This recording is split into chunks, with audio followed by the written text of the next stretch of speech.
Plano de leitura bíblica, mês de novembro, dia 14. Jó 39 a 42.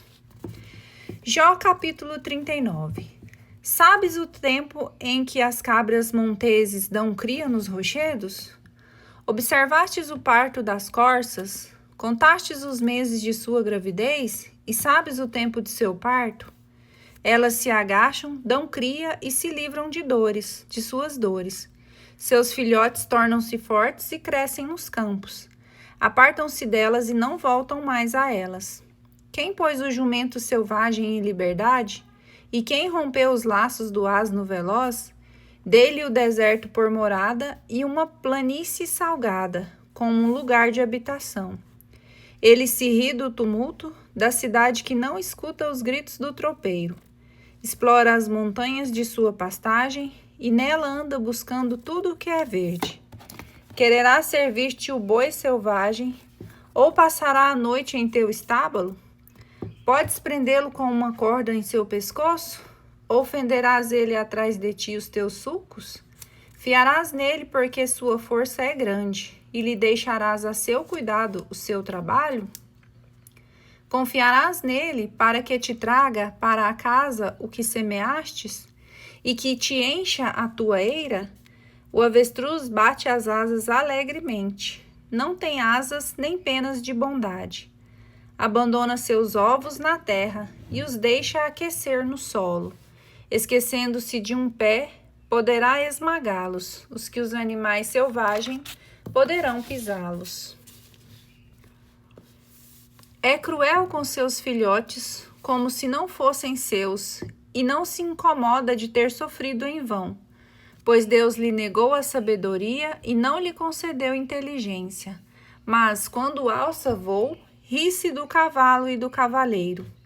És tu que dás vigor ao cavalo. Foste tu que enfeitaste seu pescoço com uma crina ondulante? Que o fazes saltar como um gafanhoto relinchando terrivelmente? Orgulhoso de sua força, escava a terra com a pata e atira-se à frente das armas. Ri-se do medo, nada o assusta e não recua diante da espada. Sobre ele ressoam a aljava, o ferro brilhante da lança e do dardo. Tremendo de impaciência, devora o espaço. E o som da trombeta não o deixa no lugar. Ao sinal do clarim, diz: vamos! De longe fareja a batalha. A voz troante dos chefes e o alarido dos guerreiros. É graça à tua sabedoria que o falcão alça voo e desdobra as suas asas para o sul? É por tua ordem que a águia levanta voo e faz seu ninho nas alturas? Ela habita nos rochedos e neles passa a noite, sobre a ponta rochosa e o cimo escarpado. De lá espia a sua presa, pois seus olhos penetram as distâncias. Seus filhotes se alimentam de sangue, e onde quer que haja cadáveres, ali está ela. Jó capítulo 40. O Senhor, dirigindo-se a Jó, disse-lhe: aquele que disputa com o Todo-Poderoso, apresente suas críticas. Aquele que discute com Deus, responda. Primeira resposta de Jó. Jó respondeu ao Senhor nesses termos: leviano como sou, que posso responder-te? Ponho a minha mão sobre a boca. Falei uma vez e não repetirei duas vezes, e nada acrescentarei. Segundo o discurso de Deus. Então, do meio da tempestade, o Senhor deu a Jó esta resposta: cinge teus rins como um valente. Vou interrogar-te e tu me responderás. Queres reduzir a nada a minha justiça e condenar-me antes de ter razão? Acaso tens um braço semelhante ao de Deus e uma voz troante como a dele? Orna-te então de grandeza e majestade. Reveste-te de esplendor e de glória. Espalha as ondas de tua cólera. Com um simples olhar, abate o arrogante. Com um olhar, humilha o soberbo. E esmaga os ímpios no mesmo lugar em que eles estão. Enterra-os todos juntos debaixo da terra, e amarra-lhes os rostos num lugar escondido. Então eu também te louvarei por triunfares pela força de tua mão direita. Vê, Beemote, que criei contigo, que nutre-se de erva como o boi. Sua força reside nos rins, e seu vigor nos músculos do ventre. Levanta sua cauda como um cedro. Os nervos de suas coxas são entrelaçados.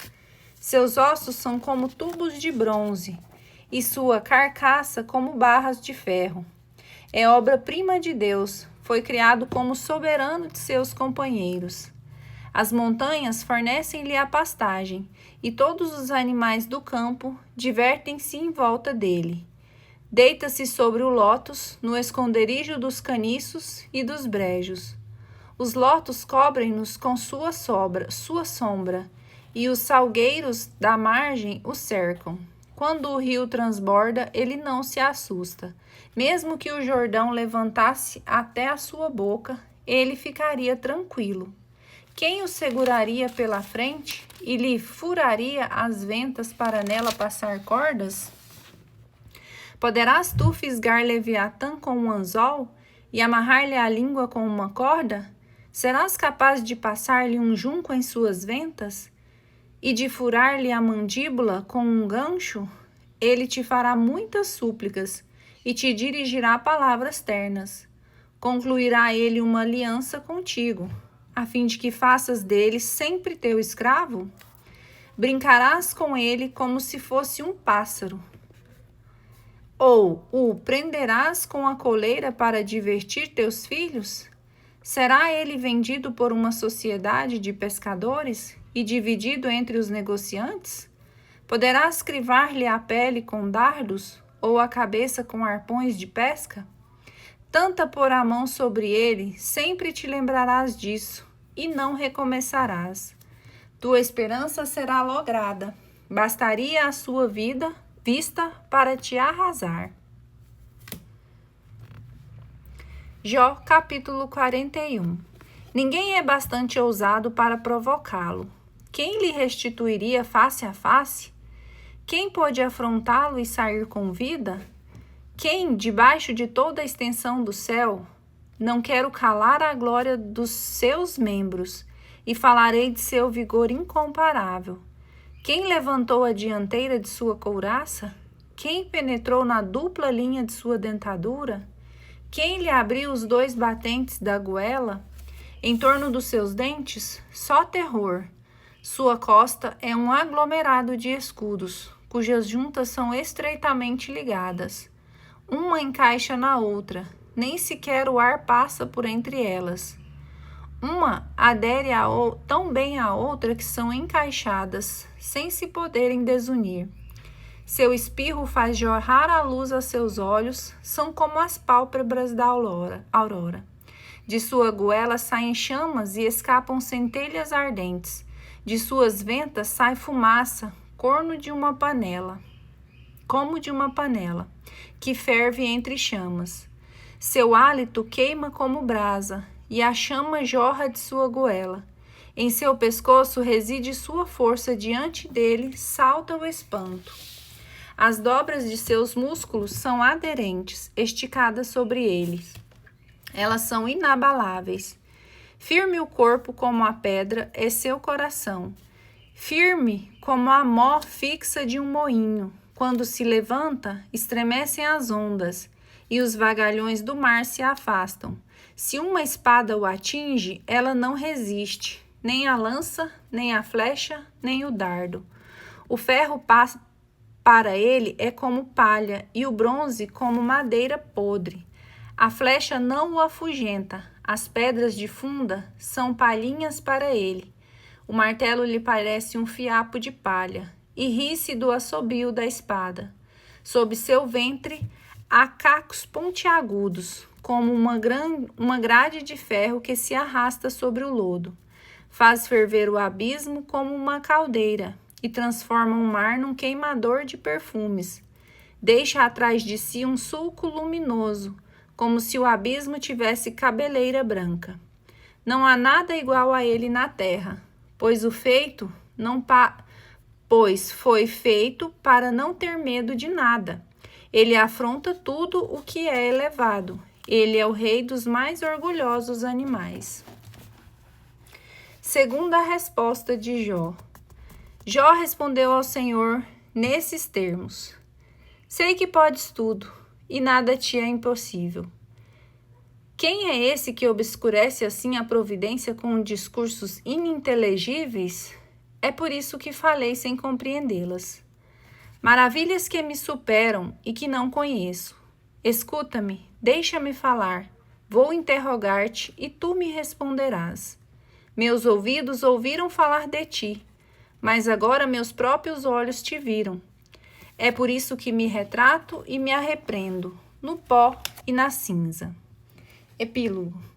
Depois que o Senhor acabou de dirigir essas palavras a Jó, disse a Elifaz de Temã: estou irado contra ti e contra teus 2 amigos, porque não falastes corretamente de mim como Jó, meu servo. Tomais, pois, 7 touros e 7 carneiros, e vinde ter com o meu servo Jó. Oferecei-os por vós em holocaustos, e meu servo Jó intercederá por vós. É em consideração a ele que não vos infligirei ignomínias, por não terdes falado bem de mim como Jó, meu servo. Elifaz de Temã, Baldade de Suás e Sofar de Naamate foram então para fazer como o Senhor lhes tinha ordenado, e o Senhor tomou em consideração as orações de Jó. Enquanto Jó rezava por seus amigos, o Senhor o restabeleceu de novo em seu primeiro estado e lhe tornou em dobro tudo quanto tinha possuído. Todos os seus irmãos, todas as suas irmãs, todos os seus amigos de antes vieram visitá-lo e sentaram-se com ele à mesa em sua casa. Tiveram muito dó dele e lhe deram condolências a respeito de todas as infelicidades que o Senhor lhe enviara. E cada um deles ofereceu-lhe uma moeda de prata e um anel de ouro. O Senhor abençoou os últimos tempos de Jó mais do que os primeiros. Teve Jó 14.000 ovelhas, 6.000 camelos, 1.000 juntas de boi e 1.000 jumentas. Teve ainda 7 filhos e 3 filhas.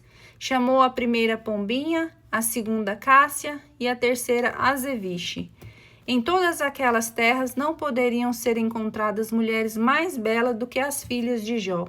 E o seu pai lhes destinou uma parte da herança entre seus irmãos. Depois disso, Jó viveu ainda 140 anos e conheceu até a 4ª geração dos filhos dos seus filhos. Depois, velho e cheio de dias, morreu.